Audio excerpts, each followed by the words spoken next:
This morning, President Donald Trump is taking action against a group he's been targeting for years. The president now designating the protest group Antifa as a terrorist organization, but there are some factors that could complicate that move. Christine Frizzell breaks down all the details.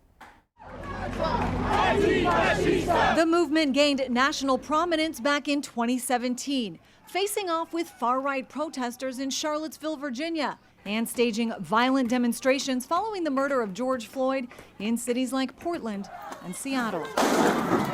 Antifa, short for anti-fascist, has been a Trump target for years. Antifa's a bad group, and they're criminals, and they're anarchists, and they're agitators. President Trump now declaring he's designating the group, which he calls a sick, dangerous, radical left disaster, as a major terrorist organization. I think it strengthens prosecutions of Antifa, but it's really kind of a vague, ambiguous legal classification. The group, though, is not an actual organization. There's no leadership or centralized message. One reason his previous FBI director said this at a House hearing. We look at Antifa as more of an ideology or a movement than an organization. Concerns mounting from critics after more than 20 Republicans signed this letter asking Speaker of the House Mike Johnson to form a new committee to investigate, quote, the money, influence, and power behind the radical left's assault on America, to include non-governmental organizations,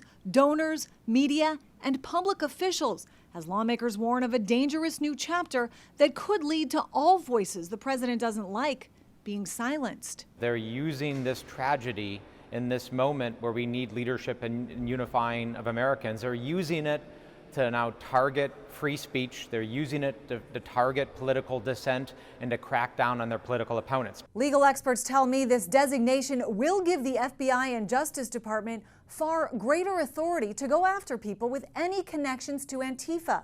That's because under the Patriot Act, signed into law after the terror attacks of 9/11, suspected supporters of domestic terrorism can be targeted simply because of their beliefs and their speech. I'm Christine Frizzell reporting.